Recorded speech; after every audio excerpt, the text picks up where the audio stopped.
नमस्कार दोस्तों, इस वीडियो सीरीज में हम लोग पढ़ रहे हैं विज्ञान के वैसे सभी महत्वपूर्ण प्रश्न जो रेलवे की विभिन्न परीक्षाओं में पूछे गए हैं। अगर आप इस वीडियो में नए हैं तो कृपया चैनल को जरूर से जरूर सब्सक्राइब कर लें। प्लेलिस्ट में जाएं, विज्ञान के और भी कई प्रश्नों के वीडियो हैं, उन्हें भी देखें। वीडियो अच्छा लगे लाइक करें, अपने सुझाव कमेंट करें और चैनल को जरूर से जरूर सब्सक्राइब करें।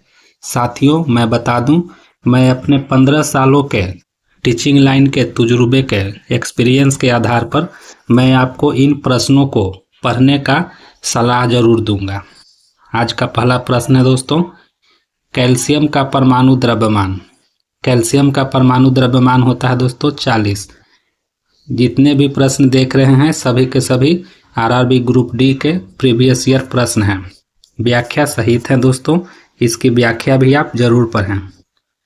अगला प्रश्न है, विखंडन के कितने प्रकार होते हैं? तो आपको बता दें, विखंडन 2 प्रकार के होते हैं। इसकी व्याख्या देखते हैं। विखंडन अर्थात नाभिकीय विखंडन 2 प्रकार के होते हैं, नियंत्रित विखंडन और अनियंत्रित नाभिकीय विखंडन। अगला प्रश्न है, बाह्यतम कोश में उपस्थित इलेक्ट्रॉन की संख्या को क्या कहा जाता है? तो बाह्यतम कोश में उपस्थित इलेक्ट्रॉन की संख्या को संयोजक इलेक्ट्रॉन कहा जाता है। इसकी व्याख्या देखें। किसी तत्व के परमाणु के बाह्यतम कोश में उपस्थित इलेक्ट्रॉनों को संयोजक इलेक्ट्रॉन कहते हैं, क्योंकि ये इलेक्ट्रॉन दूसरे परमाणुओं से संयोग करके इलेक्ट्रॉन आदान प्रदान की क्रिया अथवा इलेक्ट्रॉनों की साझेदारी में भाग लेते हैं। अगला प्रश्न है, ऑक्सीजन के संबंध में हैलोजन समूह की अधिकतम संयोजकता कितनी है? तो सही आंसर 7। अधिकतम संयोजकता 7 है। इसकी व्याख्या देखते हैं। ऑक्सीजन के संबंध में हैलोजन समूह की अधिकतम संयोजकता 7 है, जैसे Cl2O7, Br2O5, I2O। अतः हैलोजन समूह के तत्व क्लोरीन की ऑक्सीजन के संबंध में अधिकतम संयोजकता 7 होती है। अगला प्रश्न है, वह बल जो परमाणु के भीतर न्यूट्रॉन तथा प्रोटॉन पर आरोपित होता है कहलाता है, क्या कहलाता है दोस्तों? तो आपको बता दें, परमाणु के नाभिक के भीतर जो कण होते हैं, जिसे हम न्यूट्रॉन और प्रोटॉन कहते हैं, इन दोनों को बांध कर करके रखने के लिए जो बल लगता है उसे नाभिकीय बल कहते हैं दोस्तों। यह बल काफ़ी स्ट्रॉन्ग होता है दोस्तों। इसकी व्याख्या देखते हैं। न्यूट्रॉन जो कि एक उदासीन कण है, धन आवेशित कण प्रोटॉन के साथ परमाणु नाभिक में उपस्थित होते हैं। एक कण एक दूसरे से नाभिकीय बल द्वारा बंधे रहते हैं। नाभिकीय बल नाभिक में उपस्थित कणों के बीच सदैव कार्यशील रहता है। अगला प्रश्न है, 25 ग्राम में सल्फ्यूरिक अम्ल के कितने मोल पाए जाते हैं? 25 ग्राम में सल्फ्यूरिक अम्ल के 0.255 मोल पाए जाते हैं। इसकी व्याख्या देखते हैं। सल्फ्यूरिक अम्ल के एक अणु के लिए रासायनिक सूत्र H2SO4 है। H2SO4 का 1 मोल कितना होगा? 2 + 32 + 64। कैसे? तो 2 हो जाएगा, हाइड्रोजन है तो 2 हाइड्रोजन के लिए 1 2 हो गया, सल्फर जिसको 32 हो गया, और ऑक्सीजन जो 4 ऑक्सीजन है तो 16 चौको 64 हो गया। इस प्रकार 98 ग्राम हुआ दोस्तों। अब हम इसे मैथमेटिकली सॉल्व कर लेते हैं। 98 ग्राम सल्फ्यूरिक अम्ल में मोल संख्या 1 है, तो 1 ग्राम सल्फ्यूरिक अम्ल में मोल संख्या 1/8 है, तो 25 ग्राम सल्फ्यूरिक अम्ल में मोल संख्या 1/98 × 25 अर्थात 0.255 होंगे। अगला प्रश्न है, निम्न में से कौन एक कैटायन है? तो इनमें से अमोनियम एक कैटायन है। इसकी व्याख्या देखते हैं। आयन 2 प्रकार के होते हैं दोस्तों, कैटायन जिसे धन आयन और एनायन जिसे ऋण आयन कहते हैं। कैटायन परमाणु द्वारा एक या अधिक इलेक्ट्रॉनों को त्यागने से बनता है।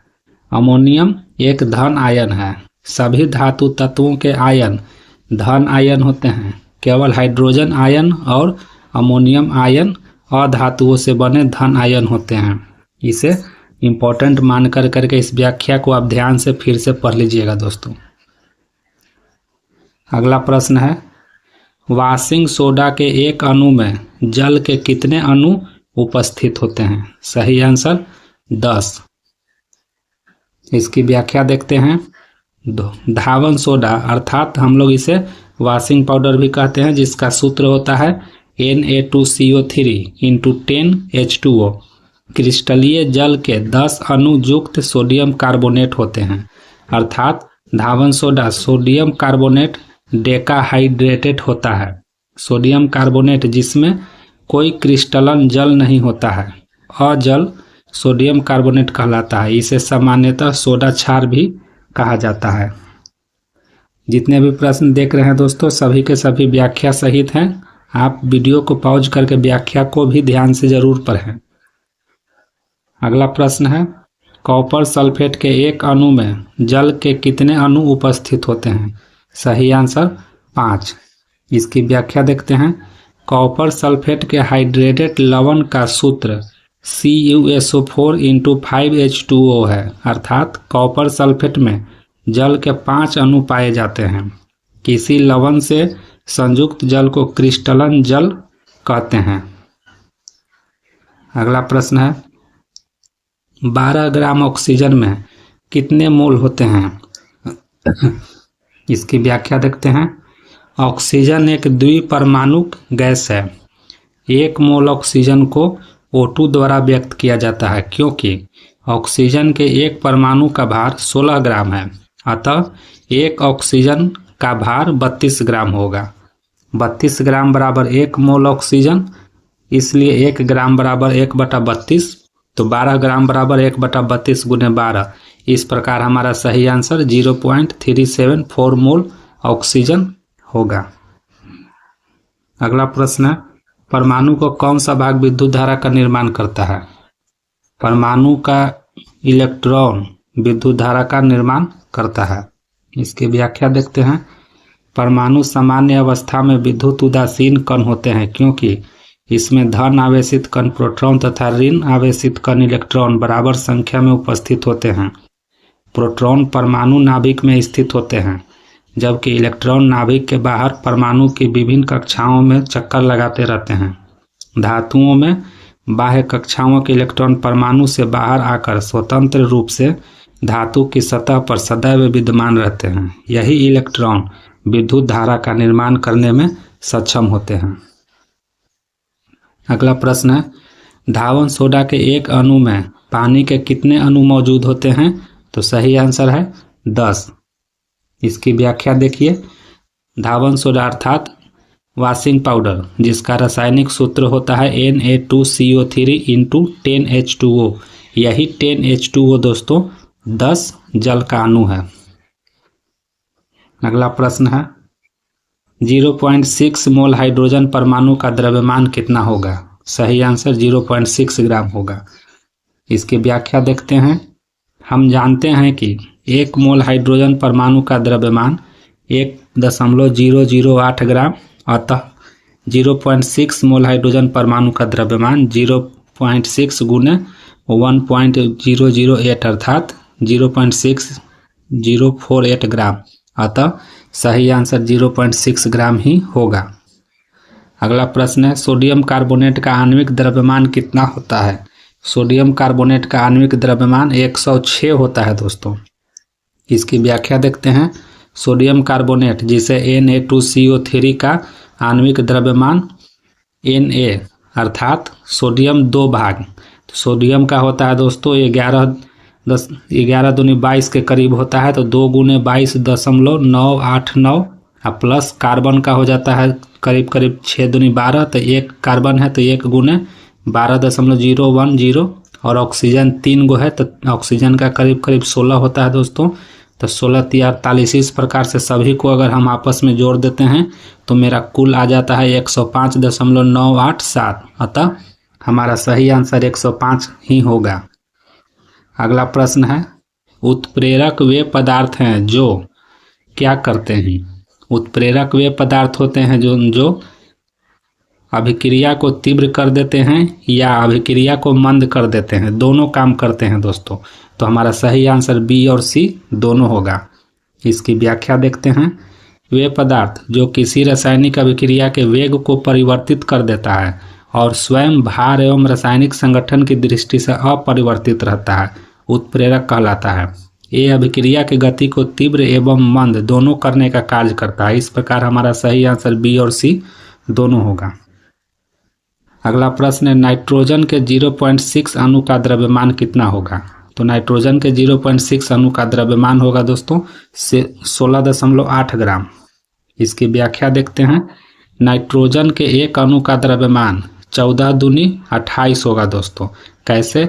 तो नाइट्रोजन के परमाणु संख्या 7 होता है, तो इसके द्रव्यमान 7 दूनी 14 हो जाएंगे और नाइट्रोजन N2 के फॉर्म में रहता है, इसलिए 14 गुने 2 यानी 28 हो जाएंगे। इस प्रकार नाइट्रोजन के 0.6 अणु का द्रव्यमान 0.6 गुने 28 अर्थात 16.8 ग्राम सही आंसर हो जाएगा। अगला प्रश्न है, कार्बन डाइऑक्साइड के सापेक्ष आणविक द्रव्यमान की गणना करें। कार्बन डाइऑक्साइड के सापेक्ष आणविक द्रव्यमान हो जाएगा 44 U। इसकी व्याख्या भी आप देख सकते हैं। कार्बन डाइऑक्साइड के सापेक्ष आणविक द्रव्यमान 12 + 32 अर्थात कार्बन के लिए 12 और ऑक्सीजन 2 है, इसीलिए 16 16 दूनी 32 हो जाएंगे। इस प्रकार 12 + 32 = 44 यूनिट। अगला प्रश्न है, पदार्थ के संदर्भ में निम्न में से कौन सा कथन सही नहीं है? सही आंसर, पदार्थ के कणों के बीच कोई आकर्षण बल नहीं होता है। यह गलत है, चूंकि गलत ही पूछा जा रहा है, इसलिए मेरा सही आंसर सी हो जाएगा। वीडियो को पॉज करके आप इसकी व्याख्या भी देख सकते हैं। अगला प्रश्न है, वनस्पति तेल के हाइड्रोजनीकरण में उत्प्रेरक के रूप में निम्नलिखित में से किसका उपयोग किया जाता है? तो सही आंसर हो जाएगा दोस्तों निकेल का। आप जानते होंगे वनस्पति तेल को हाइड्रोजनीकरण करके ही से वनस्पति घी अर्थात डालडा बनाया जाता है। सही आंसर डी, निकेल उत्प्रेरक की उपस्थिति में। अगला प्रश्न है, H2SO4 का आणविक द्रव्यमान कितना होगा? तो सही आंसर है 98 यूनिट होगा। हाइड्रोजन का 2, सल्फर का, इस तरह से सभी को आपस में जोड़ते हैं तो सही आंसर 96 निकलता है। इसकी व्याख्या भी आप देख सकते हैं, क्लियर कट बताया गया है। अगला प्रश्न है, किसी पदार्थ के घनत्व को के रूप में परिभाषित किया जाता है? सही आंसर, द्रव्यमान प्रति इकाई आयतन के रूप में परिभाषित किया जाता है। इसकी व्याख्या दी गई है, घनत्व बराबर द्रव्यमान बटा आयतन, अर्थात किसी पदार्थ के घनत्व को द्रव्यमान प्रति इकाई आयतन के रूप में व्यक्त किया जाता है। अगला प्रश्न है, लोहे में जंग लगने के दौरान लोहे पर क्या होता है? तो लोहे पर लाल भूरे चूर्ण का एक स्तर या कोटिंग हो जाता है, जिसे हम लोग लोहे में जंग लगना भी कहते हैं। इसकी व्याख्या देखते हैं। लोहे में जंग लगने के दौरान लोहे पर लाल भूरे रंग की परत बन जाती है। यह परत लोहे की सतह पर आयरन ऑक्साइड बनने के कारण जमती है। लोहे पर जंग लगने की क्रिया नम वायु की उपस्थिति में होती है। अगला प्रश्न है, 1 विलियन में पानी की 320 ग्राम मात्रा में 36 ग्राम लवण है। द्रव्यमान प्रतिशत के अनुसार द्रव्यमान के संदर्भ में विलियन की सांद्रता कितनी होगी? सही आंसर 10.11% होगी। इसकी व्याख्या आप देख सकते हैं। व्याख्या में इसे काफ़ी अच्छे से समझाया गया है। तो ये था हमारा आज का मोस्ट इम्पोर्टेंट वैसे प्रश्न जो रेलवे की विभिन्न परीक्षाओं में पूछे गए हैं। दोस्तों, अगर आप रेलवे की तैयारी करते हैं तो इस चैनल को जरूर से जरूर सब्सक्राइब कर लें, क्योंकि इसी तरह के सामान्य विज्ञान के काफ़ी प्रश्न हम आपके लिए लेकर आते हैं। धन्यवाद।